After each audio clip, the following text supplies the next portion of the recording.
फिर देखिए जो आपका नेक्स्ट प्रश्न है कि व्यावसायिक बैंक किसे कहते हैं। ये प्रश्न कई बार पूछा गया कि व्यावसायिक बैंक किसे कहते हैं। तो इस तरह से आप पहले हेडिंग डालोगे। देखिए, हेलो एवरीवन, आई एम सुगम, वेलकम बैक। तो कैसे हो आप सब? आई होप आप सब अच्छे होंगे। स्वागत है आप सभी का आपके अपने एसपी स्टडी यूट्यूब चैनल पर। तो गाइस, जैसा कि आपने कहा था कि आपको अर्थशास्त्र का पूरा पेपर चाहिए, जो इस बार बोर्ड एग्जाम में जो भी क्वेश्चन आपसे पूछे जा सकते हैं, कौन से आपसे बहुविकल्पीय प्रश्न पूछे जाएंगे, लघु उत्तरीय प्रश्न आपके कौन से आएंगे और अतिलघु उत्तरीय प्रश्न कौन से आएंगे, विस्तृत में आपके कौन से प्रश्न आस्क किए जा सकते हैं इस बार के बोर्ड एग्जाम में, तो वो हम आपको बताएं। तो यहाँ पर आप देख सकते हो, देखिए पूरा पेपर मैंने यहाँ पर सॉल्व किया है और इस वीडियो में आपको सारे क्वेश्चन से मिलने वाली है। ठीक है, अतिलघु उत्तरीय प्रश्न, लघु उत्तरीय प्रश्न और जो दीर्घ उत्तरीय प्रश्न है, वो सारे प्रश्न मैंने इस वीडियो में आपके लिए रखे हैं। तो जो इस बार के बोर्ड एग्जाम में जो प्रश्न आपके आ सकते हैं, वही प्रश्न आपको इस वीडियो में मिलने वाले हैं। ठीक है, कई बच्चों को बहुत डर रहता है कि अर्थशास्त्र का पेपर किस तरह से आएगा, तो आप बिल्कुल भी मत डरिए, ये पेपर आपको पूरा हल कर लेना है। ठीक है, अब देखिए यहाँ पर सबसे पहले आपके आएंगे बहुविकल्पीय प्रश्न। तो बहुविकल्पीय प्रश्न आपके 10 आते हैं। ओके, तो देखिए यहाँ पर जो आपके इस बार के लिए इम्पोर्टेंट है, वही बहुविकल्पीय प्रश्न मैंने यहाँ पर रखे हैं। तो आपका देखिए जो पहला प्रश्न है वो मैंने यहाँ पर रखा है कि उपभोक्ता का उद्देश्य अपने को अधिकतम करना है। ओके, प्रश्न आपका क्या दिया गया है कि उपभोक्ता का उद्देश्य अपने को अधिकतम करना। तो यहाँ पर आपको 4 ऑप्शन दे दिए जाएंगे, तो आपका सही ऑप्शन हो जाएगा संतुष्टि। ठीक है, उपभोक्ता का उद्देश्य अपने को अधिकतम संतुष्टि करना है। ठीक है, फिर देखिए जो आपका नेक्स्ट प्रश्न है कि निम्नलिखित में से एक टिकाऊ वस्तु उपभोक्ता वस्तु नहीं है। तो क्या नहीं है? भोजन। ठीक है, 4 ऑप्शन दिए जाएंगे, आपका राइट आंसर कौन सा हो जाएगा? ये वाला, भोजन। फिर आपका जो नेक्स्ट विकल्प है वो मैंने यहाँ पर लिया है कि निम्नलिखित में से कौन सा पूर्ण प्रतियोगिता का लक्षण नहीं है। ठीक है, यहाँ पर दिया गया कि लक्षण नहीं है, तो कौन सा नहीं है? कीमत विभेद। ओके, फिर देखिए जो आपका नेक्स्ट प्रश्न है कि एक देश में केंद्रीय बैंक होते हैं। एक देश में केंद्रीय बैंक होते हैं, तो कितने होते हैं?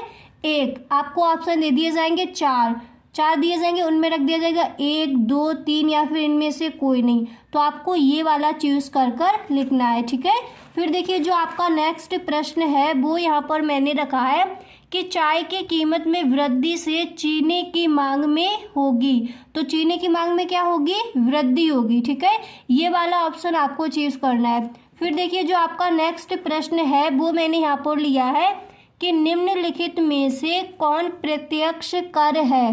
तो कौन प्रत्यक्ष कर है? आयकर। ठीक है, फिर जो आपका नेक्स्ट विकल्प है कि कुल संप्राप्ति है। तो कुल संप्राप्ति क्या है? P/Q। और नेक्स्ट आपका जो दिया गया है कि केंद्रीय बैंक की नीति कहलाती है।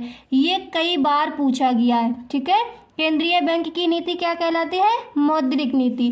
फिर देखिए जो आपके नेक्स्ट विकल्प है, आपके 10 विकल्प आएंगे। ओके, अब देखिए जो आपका नेक्स्ट विकल्प है ये दिया गया है कि भारत में 100 के नोट का निर्गमन कौन करता है। तो भारत में 100 के नोट का निर्गमन कौन करता है? भारतीय रिजर्व बैंक। ठीक है, भारतीय रिजर्व बैंक भारत में 100 के नोट का निर्गमन करता है। ये वाला ऑप्शन आपको आंसर में लिख कर आना है। ओके, अब देखिए जो आपका नेक्स्ट विकल्प है वो मैंने यहाँ पर लिया है कि करेंसी निर्मित करने का अधिकार निम्नलिखित में से किस संस्था को है। ठीक है, तो किस संस्था को है? स्टेट बैंक ऑफ इंडिया को। करेंसी नोटों को निर्मित करने का अधिकार निम्नलिखित में से किस संस्था को है? स्टेट बैंक ऑफ इंडिया को। ओके, फिर इसके बाद आपके आएंगे लघु उत्तरीय प्रश्न। तो जितने भी आपके इस बार के लिए लघु उत्तरीय प्रश्न आपके अतिलघु उत्तरीय प्रश्न जितने भी आपके इम्पोर्टेंट है, वो सारे प्रश्न और आंसर आपको इस वीडियो में मिलने वाली है। ठीक है, पूरा पेपर मैंने यहाँ पर आपके लिए सॉल्व कर रखा है। तो अर्थशास्त्र के पेपर से बिल्कुल आपको डरना नहीं है। इकोनॉमिक्स में 100% इस बार आप 90+ स्कोर कर जाओगे, ठीक है। आपको अपनी प्रिपरेशन एकदम सही ढंग से करनी है। तो आपका प्रश्न दिया गया है अर्थव्यवस्था की परिभाषा दीजिए। ओके, तो देखिए सबसे पहले आप करोगे इस तरह से, आपको क्या करना है, हेडिंग डालनी है अर्थव्यवस्था की परिभाषा, और फिर इसमें आपको लिखना है कि अर्थव्यवस्था वह व्यवस्था है जिसके अंतर्गत एक क्षेत्र के लोग अपनी आजीविकाएं अर्जित करते हैं। अर्थ से तात्पर्य धन और व्यवस्था से व्यवस्था करना, अर्थात धन की व्यवस्था करना व उसका संचालन करना ही अर्थव्यवस्था कहलाती है। इस प्रश्न का आंसर आप इस तरह से दोगे, ठीक है। यहाँ पर पूछा गया है कि अर्थव्यवस्था की परिभाषा दीजिए, तो इस तरह से आप हेडिंग डालोगे और उसके अंदर इस तरह से इसकी डेफिनेशन आपको लिख देनी है। फिर देखिए इसके बाद जो आपका नेक्स्ट प्रश्न है वो यहाँ पर दिया गया है कि उत्पादन की स्थिर लागत से क्या तात्पर्य है। ये प्रश्न कई बार पूछा गया, ठीक है। उत्पादन की स्थिर लागत से क्या तात्पर्य है, तो सबसे पहले आपको हेडिंग डालनी होगी उत्पादन की स्थिर लागत, और फिर इसके अंदर आप लिखोगे कि स्थिर लागत वह लागत है जिसकी सभी राशि अल्पकाल में उत्पादन की मात्रा में वृद्धि में परिवर्तन होने पर पूर्णतः अपरिवर्तित रहती है, उत्पादन की स्थिर लागत कहलाती है। ओके, आपको इसके अंदर इतना लिख देना कि स्थिर लागत वह लागत है जिसकी सभी राशि अल्पकाल में उत्पादन की मात्रा में वृद्धि में परिवर्तन होने पर पूर्णतः अपरिवर्तित रहती है, उत्पादन की स्थिर लागत कहलाती है। ओके, इस तरह से आपको लिखना है। फिर देखिए जो आपका नेक्स्ट प्रश्न है वो मैंने यहाँ पर लिया है। देखिए आपका यहाँ पर नेक्स्ट प्रश्न दिया गया कि बाजार का अर्थ लिखिए, या फिर आपसे इस तरह से प्रश्न पूछा जाएगा कि बाजार से क्या तात्पर्य है, बाजार किसे कहते हैं, या फिर बाजार की परिभाषा दीजिए। तो आपको यही आंसर लिखकर आना है इसमें, ठीक है। तो देखिए आपको इस तरह से पहले हेडिंग डालनी होगी बाजार का अर्थ। ओके, फिर आप लिखोगे कि बाजार शब्द से तात्पर्य किसी विशेष स्थान से लगाया जाता है जहां वस्तुओं के क्रेता व विक्रेता एक भारी मात्रा में एकत्रित वस्तुओं का क्रय विक्रय करते हैं। ओके, और फिर इसके आगे आप लिखोगे, देखिए इसके आगे फिर आपको लिखना होगा कि परंतु अर्थव्यवस्था में बाजार शब्द से तात्पर्य व्यापक रूप से है। अर्थशास्त्र में बाजार का अर्थ किसी स्थान विशेष से लगाया जाता है जहां क्रेता व विक्रेता एक भारी संख्या में फैलकर वस्तुओं को क्रय विक्रय करते हैं, ठीक है, तथा उनके बीच पूर्ण रूप से स्वतंत्र प्रतियोगिता पाई जाती है, बाजार कहलाता है, उसी को हम बाजार कहते हैं, ठीक है। फिर आपका जो नेक्स्ट प्रश्न है वो मैंने यहाँ पर लिया है। अभी ये सारे आपके अतिलक उत्तरीय प्रश्न ही बताए जा रहे हैं, ठीक है। तो आपका प्रश्न दिया गया कि मांग का नियम क्या है। ओके, मांग का नियम क्या है, तो इस तरह से आप हेडिंग डालोगे मांग का नियम, और फिर इसमें आपको लिखना होगा कि मांग के नियम के अंतर्गत यह आता है कि जब बाजार में वस्तु की कीमत बढ़ जाती है तो वस्तु की मांग कम हो जाती है। वस्तु की कीमत जब बढ़ेगी तो वस्तु की मांग कम हो जाती है, तथा जब वस्तु की कीमत घट जाती है, ओके, जब वस्तु की कीमत घट जाती है तो वस्तु की मांग में वृद्धि होती है, अर्थात वस्तु की मांग बढ़ जाती है। यही मांग का नियम कहलाता है। याद हो गया? इस तरह से आपको ये लिखना है। फिर इसके बाद देखिए जो आपका नेक्स्ट प्रश्न है वो आपका मैंने लिया है कि बेरोजगारी की दर की परिभाषा दीजिए। ओके, बेरोजगारी की दर किसे कहते हैं, बेरोजगारी की दर से आप क्या समझती है, तो इन सभी का आंसर आपको इस तरह से देना है। पहले आपको हेडिंग डालनी होगी बेरोजगारी की दर की परिभाषा। ओके, यहाँ पर परिभाषा पूछी गई है तो इसी तरह से हम हेडिंग डालेंगे। फिर आप इसमें लिखोगे कि बेरोजगारी की दर की परिभाषा निम्नलिखित है जो इस प्रकार है, और फिर आपको यहाँ पर इन्वर्टेड कॉमा लगाना है। फिर इसके अंदर आपको लिखना है जब किसी व्यक्ति को कुशल योग्यता व इच्छुक होने के बावजूद रोजगार नहीं मिलता तो वह व्यक्ति बेरोजगारी की दर के अंतर्गत आता है, यहाँ पर आपको इन्वर्टेड कॉमा क्लोज कर देना है। इसके अंदर इस तरह से आपको इसकी डेफिनेशन बता देनी है। फिर इसके बाद देखिए जो आपका नेक्स्ट प्रश्न है वो मैंने यहाँ पर लिया है। देखिए आपका नेक्स्ट प्रश्न दिया गया है कि वैयक्तिक आय की परिभाषा दीजिए, वैयक्तिक आय की परिभाषा दीजिए। तो यहाँ पर देखिए सबसे पहले आप इस तरह से हेडिंग डालोगे। देखिए वैयक्तिक आय या फिर व्यक्तिगत आय दोनों एक ही होती हैं, ओके। तो इस तरह से आपको डालनी होगी कि व्यक्तिगत आय की परिभाषा या फिर वैयक्तिक आय की परिभाषा। और फिर इसके अंदर आप लिखोगे वैयक्तिक आय वह आय है जिसमें एक देश में एक अवधि में व्यक्तियों व परिवारों के द्वारा वास्तविक रूप से आय प्राप्त की जाती है। तो वैयक्तिक आय या व्यक्तिगत आय कहलाती है। इस तरह से आपको इस क्वेश्चन का आंसर लिखना है। फिर देखिए जो आपका नेक्स्ट प्रश्न है वो मैंने यहाँ पर लिया है। सॉरी, पहले इसी में आप देखिए ये आपको और लिख देना है, ठीक है। इतना आप और लिख दोगे कि व्यक्तिगत आय बराबर कुल आय अपॉन कुल जनसंख्या। फिर आपको इस तरह से ब्रैकेट में इसको बंद कर देना, इतना आपको और कर देना, ओके।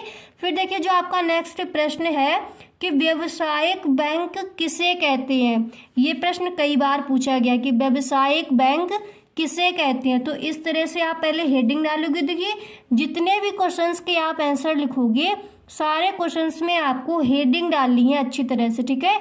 अगर इस बार आप 90% स्कोर करना चाहती हो तो आपको उसी तरह से अपने लेख पर भी ध्यान देना है और अब जिस तरह से कॉपी लिखोगे उस पर भी आपको फोकस करना है कि आपका लेख एकदम सुंदर होना चाहिए और हेडिंग डालकर आप अच्छे से लिख कर आओगे, ठीक है।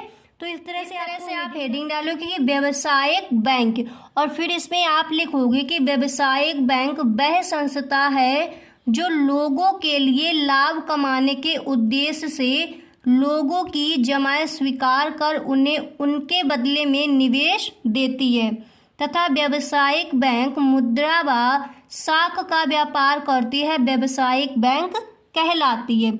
इतना आपको इसमें लिख देना। फिर इसके बाद जो आपका नेक्स्ट प्रश्न है वो मैंने यहाँ पर लिया है कि खुली अर्थव्यवस्था से क्या तात्पर्य है, सॉरी क्या अभिप्राय है, ठीक है। तो इस तरह से आप इस प्रश्न का आंसर लिखोगे। पहले आपको हेडिंग डालोगे खुली अर्थव्यवस्था, ओके। फिर इसमें आप लिखोगे कि खुली अर्थव्यवस्था से तात्पर्य उस व्यवस्था से है जहां एक देश का अन्य किसी दूसरे देश से आर्थिक संबंध पाया जाता है, ठीक है। उस देश से वे या कोई अन्य देश आयात भी कर सकता है और निर्यात भी अर्थात खरीद भी सकता है और सामान उस देश में बेच भी सकता है। खुली अर्थव्यवस्था पाई जाती है। भारत देश की अर्थव्यवस्था खुली अर्थव्यवस्था है, ठीक है। भारत देश की अर्थव्यवस्था कैसी है, खुली अर्थव्यवस्था है, क्योंकि यहाँ पर आयात और निर्यात दोनों होती है, ओके। फिर देखिए आपके आएंगे लघु उत्तरीय प्रश्न। इसके बाद आपके आएंगे लघु उत्तरीय प्रश्न। तो लघु उत्तरीय प्रश्न में जो सबसे पहला प्रश्न है वो मैंने यहाँ पर लिया है कि वस्तु की मांग में वृद्धि और मांग मात्रा में वृद्धि में भेद कीजिए। ये प्रश्न कई बार पूछा गया है, ठीक है। तो इस प्रश्न का उत्तर आप इस तरह से दोगे। सबसे पहले आपको हेडिंग डालनी होगी वस्तु की मांग में वृद्धि और फिर इसमें आप लिखोगे कि मांग में वृद्धि का तात्पर्य किसी वस्तु की मौजूदा कीमत पर खरीद में वृद्धि से है, ओके। और फिर देखिए इसके बाद आपको आगे लिखना होगा। देखिए इसके बाद आप लिखोगे कि वस्तु की कीमत में वृद्धि होने पर उसकी मांग घटती है तथा वस्तु की कीमत में कमी होने पर उसकी मांग बढ़ती है, ओके। फिर इसके बाद आपको हेडिंग डालनी होगी कि मांग मात्रा में वृद्धि और फिर इसके अंदर आप लिखोगे कि मांग की मात्रा में वृद्धि का तात्पर्य किसी वस्तु की कीमत में पूर्ण होने के कारण उसकी खरीद में वृद्धि से है, ठीक है। फिर आप लिखोगे कि मांग की मात्रा उस वक्र पर एक विशिष्ट बिंदु को संदर्भित करता है जहां एक निश्चित कीमत पर निश्चित मात्रा से जुड़ी होती है, ओके। फिर देखिए जो आपका नेक्स्ट प्रश्न है वो मैंने यहाँ पर लिया है कि केंद्रीय बैंक के प्रमुख कार्यों की संक्षिप्त व्याख्या कीजिए।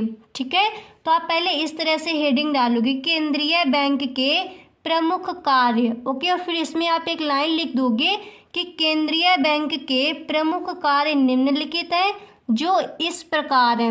ओके, और फिर आप देखिए यहाँ पर आपकी फर्स्ट हेडिंग पड़ेगी।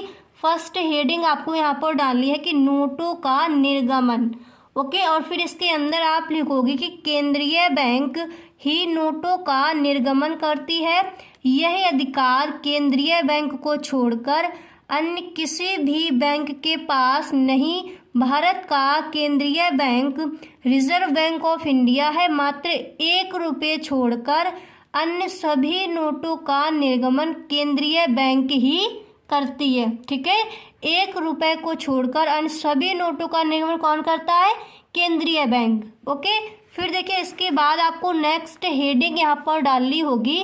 नेक्स्ट हेडिंग आप डालोगे कि सरकार का बैंकर, एजेंट व वित्त परामर्शदाता। ओके, और फिर देखिए इसके अंदर आपको लिखना होगा कि केंद्रीय बैंक सरकार का बैंकर करने का कार्य भी करती है। जब सरकार को ऋण की आवश्यकता पड़ती है तो वह ऋण केंद्रीय बैंक से उधार मांगती है और केंद्रीय बैंक सरकार को एक निश्चित समय के लिए ऋण प्रदान करता है। यह सरकार का एजेंट व परामर्शदाता भी है। इस तरह से इसमें आपको लिखना है। और फिर देखिए इसके बाद आपको नेक्स्ट हेडिंग यहाँ पर डालनी होगी। इसके बाद देखिए आप यहाँ पर नेक्स्ट हेडिंग डालोगे कि साख नियंत्रण। ठीक है, और फिर इसमें आप लिखोगे कि केंद्रीय बैंक साख नियंत्रण करने या रखने का भी कार्य करती है। ओके, और फिर आपको आगे लिखना होगा जब देश में मुद्रा का प्रयोग आवश्यकता से अधिक होता है तो मुद्रा स्फीति जब कम होता है तो मुद्रा अवमूल्यन की स्थिति उत्पन्न हो जाती है। ठीक है, और फिर देखिए इसके आगे आप लिखोगे इसलिए केंद्रीय बैंक साख को नियंत्रण में रखती है। और फिर इसके बाद जो नेक्स्ट हेडिंग है वो आपको यहाँ पर डालनी होगी कि बैंकों का बैंकर। और फिर इसमें आप लिखोगे कि केंद्रीय बैंक बैंकों का बैंकर भी करती है। केंद्रीय बैंक का संबंध अन्य बैंकों से उसी प्रकार होता है जिस प्रकार व्यवहारिक बैंकों का अपने ग्राहकों के साथ केंद्रीय बैंक का ऋण जमा कर लेती है। ठीक है, और आवश्यकता पड़ने पर उसे वापस भी कर देती है। तो बैंकों का बैंकर में आपको इतना लिख देना है। ओके, फिर देखिए जो आपका नेक्स्ट प्रश्न है वो मैंने यहाँ पर लिया है कि तैरती विनिमय दर से आप क्या समझते हैं। प्रश्न आपका क्या दिया गया कि तैरती विनिमय दर से आप क्या समझते हैं। तो सबसे पहले आप हेडिंग डालोगे तैरती विनिमय दर, और फिर देखिए इसके अंदर आप लिखोगे कि फरवरी 1973 ईस्वी में जब डॉलर का अवमूल्यन हुआ तो उसी के साथ ब्रेटन वुड्स प्रणाली असफल हो गई। ओके, अतः Britain, Canada, Italy, Japan, Switzerland मुद्रा कोषों की स्थिर विनिमय दर को त्याग कर अपनी मुद्राओं को अपनी विनिमय दर की शक्तियों के आधार पर, ओके इतना लिखोगे कि शक्तियों के आधार पर मुद्रा को विदेशी विनिमय पर बाजारों में अन्य देश की मुद्रा के साथ स्वतः ही छोड़ दिया। और फिर देखिए इसके आगे आपको इतना और लिख देना है कि विनिमय दर के लिए इस प्रकार तैरती या परिवर्तनशील विनिमय दर का प्रारंभ होगा। 11 मार्च 1973 ईस्वी में जर्मन, फ्रांस, बेल्जियम, नीदरलैंड व डेनमार्क ने भी इस तैरती, और फिर देखिए इसके आगे आपको लिखना होगा इस तैरती या परिवर्तनशील विनिमय दर को अपना लिया। ओके, नॉर्वे व स्वीडन ने भी बाद में स्वतंत्र विनिमय दर में सम्मिलित हो गए। ओके, और फिर आप लिखोगे इसके आगे कि कुछ देशों की मुद्रा को डॉलर या सशक्त मुद्रा में बांध दिया गया तथा विकासशील देशों की मुद्रा यानी एसडीआर को और चालू मुद्रा के मूल्यों को विदेशी विनिमय मूल्यों के लिए बांध दिया गया। तो इतना आपको इसमें लिख देना है। ओके, अब देखिए जो आपका नेक्स्ट प्रश्न है वो मैंने यहाँ पर लिया है। देखिए आपका नेक्स्ट प्रश्न यहाँ पर दिया गया है कि वस्तु विनिमय प्रणाली क्या है, इसकी क्या कमियां हैं। ओके, ये प्रश्न कई बार पूछा गया है, आप पेपर उठाकर देखना कि वस्तु विनिमय प्रणाली क्या है, इसकी क्या कमियां हैं। तो सबसे पहले आप इस तरह से हेडिंग डालोगे कि वस्तु विनिमय प्रणाली, और फिर इसके अंदर आप लिखोगे जब देश में मुद्रा का प्रचार प्रसार या जन्म हुआ था तब मनुष्य अपनी आवश्यकताओं की पूर्ति एक वस्तु को देकर व्यक्ति से दूसरे व्यक्ति से उसकी वस्तु को लेकर करता है। ठीक है, अर्थात वस्तु का वस्तु से प्रत्यक्ष विनिमय ही वस्तु विनिमय कहलाता है। ओके, इस तरह से आपको वस्तु विनिमय प्रणाली में लिख देना है। अब देखिए फिर आपको क्या करना है, फिर आपको इस तरह से हेडिंग डाली है एस.जे. थॉमस के अनुसार। ओके, इतना आपको ब्लैक पेन से लिख देना है कि एस.जे. थॉमस के अनुसार। तो आपको बताना है कि एस.जे. थॉमस ने वस्तु विनिमय प्रणाली की परिभाषा क्या दी है, ये आपके अर्थशास्त्री हैं। ठीक है, तो इन्होंने कहा है, एस.जे. थॉमस जी ने कहा है कि वस्तु विनिमय से तात्पर्य वस्तु का वस्तु से प्रत्यक्ष विनिमय ही वस्तु विनिमय कहलाता है। ठीक है, और फिर देखिए आपको नेक्स्ट हेडिंग यहाँ पर डालनी होगी कि वस्तु विनिमय की कमियां। ओके, और फिर इसमें आपको लिखना होगा कि वस्तु विनिमय की कमियां निम्नलिखित हैं जो इस प्रकार हैं। और यहाँ पर देखिए जो सबसे फर्स्ट हेडिंग है, तो आपकी सबसे फर्स्ट हेडिंग यहाँ पर डाली जाएगी कि दोहरे सहयोग का ना होना। ओके, दोहरे सहयोग का ना होना, और फिर इसके अंदर आप लिखोगे कि वस्तु विनिमय की यह पहली बार मुख्य समस्या या कमी थी कि इसमें दोहरा सहयोग नहीं पाया जाता है। दोहरे सहयोग से तात्पर्य दोनों तरफ से सहमति वस्तु को बदलने की। ओके, फिर देखिए इसके आगे आपको लिखना होगा। देखिए फिर इसके आगे आप क्या करोगे, इसके बाद आपको नेक्स्ट हेडिंग डालनी होगी कि भागी भुगतान की समस्या। ठीक है, आपको नेक्स्ट हेडिंग यहाँ पर क्या डालनी है, भावी भुगतान की समस्या। तो भावी भुगतान की समस्या में सबसे पहले आप लिखोगे कि वस्तु विनिमय में यह भी बहुत बड़ी कमी थी कि इस विनिमय में भविष्य में ऋण चुकाने की समस्या थी क्योंकि मुद्रा तो चलती नहीं थी। ठीक है, वस्तु का वस्तु से, ओके, वस्तु का वस्तु से ही विनिमय होता है जिसकी मात्रा स्थिर या निश्चित नहीं थी। ओके, पहले क्या होता था, एक वस्तु दे दी उसके बदले में दूसरी वस्तु ले ली जाती थी। ठीक है, मुद्रा तब चलती ही नहीं थी। ओके, अब देखिए जो आपका नेक्स्ट प्रश्न है वो यहाँ पर मैंने रखा है कि बजट के उद्देश्यों को समझाइए। ये प्रश्न कई बार पूछा गया है, मैंने कई पेपर देखे तो सारे पेपर में ये प्रश्न रखा है, और मॉडल पेपर है उनमें भी ये प्रश्न दिया गया है कि बजट के उद्देश्यों को समझाइए। ओके, तो इस प्रश्न का आंसर आप इस तरह से दोगे। सबसे पहले आपको फर्स्ट हेडिंग डालनी है बजट के उद्देश्य। ओके, और फिर इसमें आप लिखोगे कि बजट से तात्पर्य सरकार का एक वित्तीय वर्ष के आय और व्यय का ब्यौरा है। ठीक है, बजट के उद्देश्य निम्नलिखित हैं। फिर देखिए आपको इस तरह से फर्स्ट हेडिंग में आपको लिखना है कि आर्थिक विकास को प्रोत्साहन, और फिर इसके अंदर आप लिखोगे कि बजट का उद्देश्य है जो कि वह देश के आर्थिक विकास को बढ़ाने के लिए प्रोत्साहन करे। इसके लिए बजट को अनेक क्षेत्रों में कर को कम करके उनके व्यक्तियों में आर्थिक क्रियाएं करके आर्थिक विकास की ओर बढ़ाने के लिए प्रेरित करना है। ओके, आर्थिक विकास को प्रोत्साहन देना है। तो इस तरह से पहले आपको हेडिंग डालनी है और फिर इसके अंदर आपको इतना लिख देना है। फिर इसके बाद देखिए जो आपका नेक्स्ट हेडिंग है वो यहाँ पर पड़ेगा कि आर्थिक स्थिरता। नेक्स्ट हेडिंग आपको क्या डालनी है, आर्थिक स्थिरता। और फिर इसमें आप लिखोगे कि बजट का उद्देश्य यह भी है कि इसे देश में आर्थिक स्थिरता बनाए रखनी चाहिए, क्योंकि देश में तेजी व मंदी के चक्कर तो चलते रहते हैं।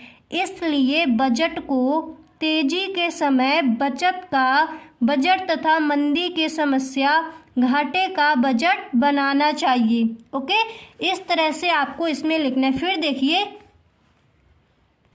अब देखिए आपको यहाँ पर नेक्स्ट हेडिंग डाली है कि रोजगार का सृजन। ओके, फिर इस हेडिंग में आपको लिखना है कि बजट का उद्देश्य है कि उसे रोजगार का सृजन करना चाहिए, जिसके लिए बजट का अनेक सड़कें, पुल, नहरें इत्यादि जैसे उपकरणों का निर्माण करवाना चाहिए, जिससे कि लोगों को रोजगार प्राप्त करने के अवसर प्राप्त हो जाए। ओके, अब देखिए जो आपका नेक्स्ट प्रश्न है कि 1929 की महामंदी का वर्णन कीजिए। ये प्रश्न भी बोर्ड एग्जाम में रखा जाता है। ठीक है, 1929 की का वर्णन कीजिए। ठीक है, तो इस प्रश्न का आंसर आप इस तरह से दोगे। सबसे पहले हेडिंग डालोगे कि 1929 की महामंदी। ओके, और फिर इसमें आप लिखोगे कि विश्वव्यापी महामंदी का प्रारंभ 1929 से 1933 ईस्वी तक चला। इस अवधि में यूरोप, उत्तरी अमेरिका जैसे देशों में उत्पादन व रोजगार के स्तर में भारी गिरावट आई। इसका प्रभाव अन्य देशों पर भी पड़ा।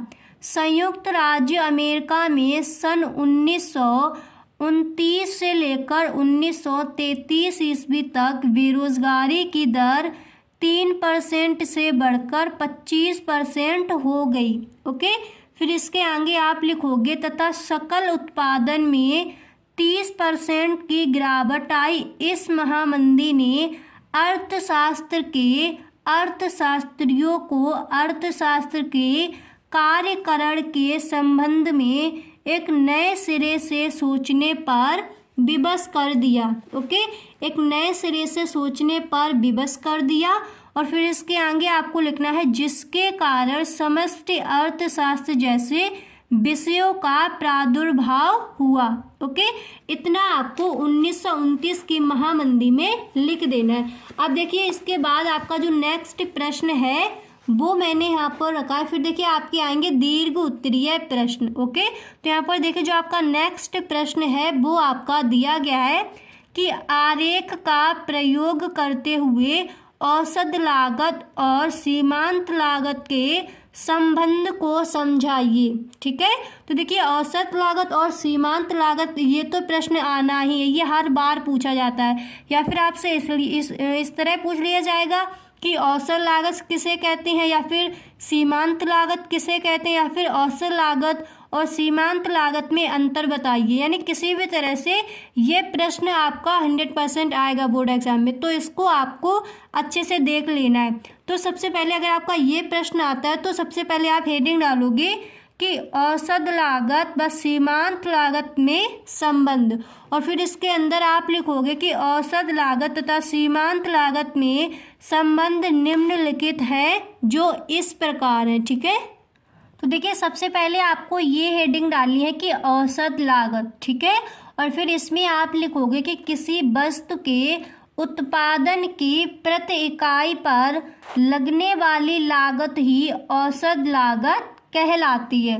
ओके, फिर इसके आगे आप लिखोगे कि वस्तु की उत्पादित इकाइयों का कुल लागत से भाग देकर जो लागत प्राप्त होती है वह औसत लागत कहलाती है। देखिए वस्तु की उत्पादित इकाइयों का कुल लागत से भाग देकर जो लागत प्राप्त होती है वह आपकी औसत लागत निकल कर आएगी, वो आपकी औसत लागत कहलाएगी।